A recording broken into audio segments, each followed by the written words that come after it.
ပြန်မလိုက်တော့ကွာဒီနေ့လဲလို့ပါလေမတက်တာလားပါလားဟိုအောင်မလေးအဲ့လေဟာတက်တော်လေးပါကြည်အောင်ပါပဲဟာရွာတောင်းစိန်တော့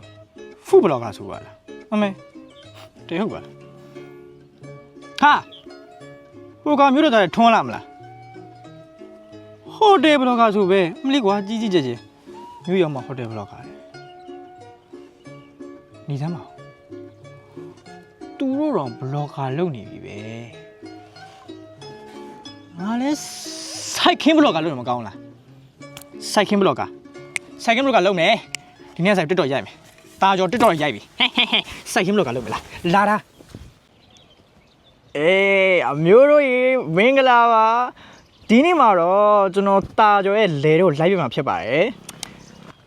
ဟောတာတော့ကတင်းလို့ခေါ်ပါတယ်အေးဟုတ်ပြီမျိုးကသူတွေမသိရဟာလေပြဟောတာလေးကတော့ကောက်ရိုးပါကောက်ရိုးဟမ်ဟောတာလေးကတော့နွားလေးပါဗျာနွားလေးပါဩဒါနဲ့ငရုတ်ဆိုင်တဲ့တောင်သူရောရှိကြတာမဲ့ပြော့ဆုံးယောဂတွေကြောင့်ပြဿနာတွေဖြစ်နေတဲ့ဘဝတူတောင်သူရှိကြတာဒါဆိုရင်တော့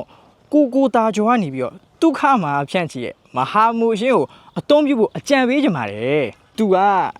ရုပ်ခင်းမှာကြောက်တဲ့မှဲပြောက်စွန်းယောဂတွေကိုအမြင့်ဖြတ်အသုံးတင်စေပြီးအသုံးပြုနိုင်ပြီးတော့ပင်လုံးပြအနေရှိတဲ့ဆေးမျိုးဖြစ်ပါတယ်အနှဲငယ်အသုံးပြုနေအများကြီးထိရောက်တာဟုတ်လို့တောင်သူနဲ့ကိုရစီတက်တာစီရနော်တော်ပါပြီကွာအဲ့ဒါလူလဲကြည့်မှာမဟုတ်ဖုန်းထောင်ဖင်လိုပဲပြတော့ဖင်လိုပဲကပြတော့ဟဲ့အေးရိုးရရေ